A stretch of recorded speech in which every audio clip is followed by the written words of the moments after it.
Well, this latest disaster has proved to be a catalyst for action. The coalition was outmanoeuvred, with the government winning the support of key independents for a bill that permits the so-called Malaysian Solution.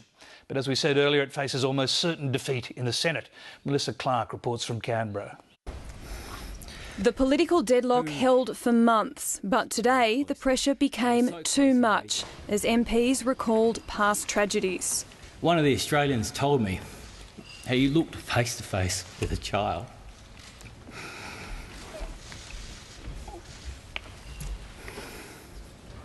Who he couldn't rescue, even though he could almost touch her.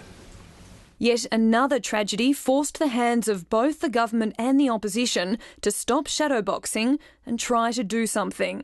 I actually believe that all 150 members of this place have good intentions when it comes to this particular bill. But we need to do something that's going to be effective. First the coalition, then the government moved to bring on a debate on legislation.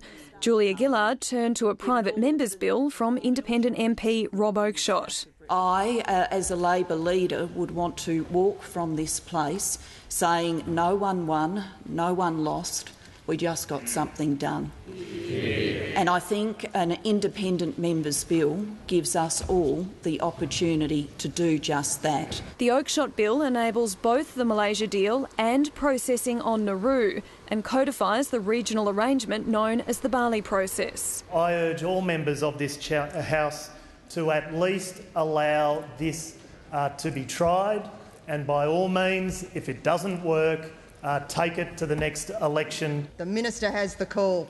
The debate that followed was heartfelt and delivered with urgency.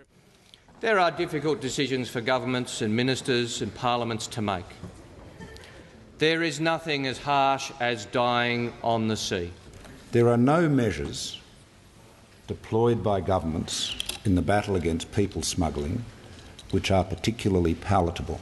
The coalition wouldn't back the bill unless it was amended to restrict offshore processing to countries that have signed the UN Convention on Refugees.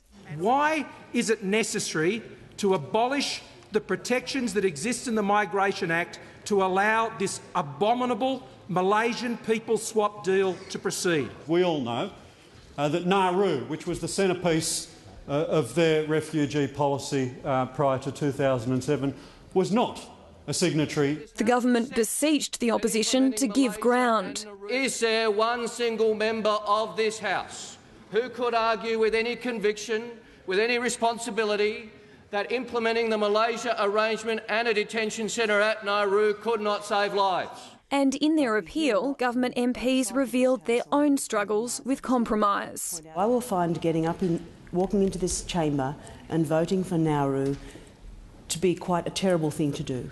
I'm going to do it because I think finding an answer in this House, both sides compromising, gives us the least worst option we can find. So do I find it easy? No, I don't. On a personal level, not at all. Not at all. It runs counter to a whole range of things I've said over a long period of time. But I'll say one thing to you. But there was no doubt in the minds of some. I will never, ever support a people swap where you can send a 13-year-old child unaccompanied to a country without supervision. Yeah. Never. Yeah. It'll be over my dead body. How dare people?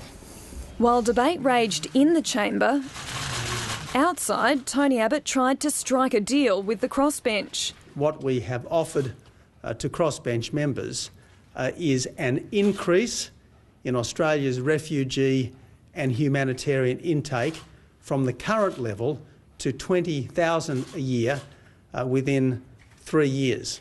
It failed. The crossbenchers weren't convinced, and the coalition's amendments failed. The question is ayes 72, noes 74. The question is therefore negated.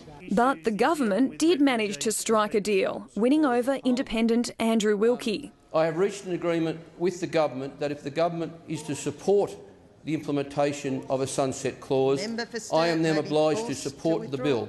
which I will do. That secured the government the extra vote it needed, and Bob Katter also got on board. So, after 6 hours of debate, Rob Oakeshot's bill passed. The result of the division is ayes 74, noes 72. The question is therefore resolved in the affirmative. Andrew Wilkie's switch meant no coalition MPs needed to cross the floor to secure the bill's passage, though some Liberal backbenchers were considering it. Mr Washer is someone who takes his belief in the Liberal Party very, very seriously, and it's very close to his heart. But he was sufficiently moved over the last few days to be prepared, if it was necessary, to vote with Mr Oakeshott for Mr Oakeshot's bill, if that was the difference between it going through the Parliament or not going through the Parliament. But the government is far from securing a solution.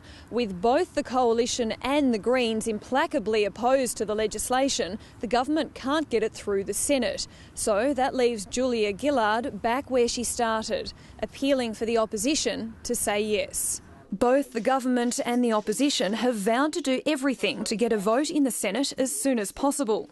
There is no other way, no other path that will have us leaving the Parliament with laws in place.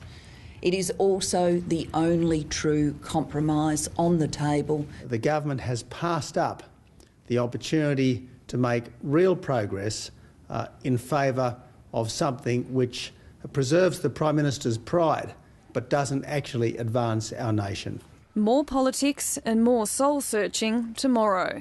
Melissa Clarke, Lateline.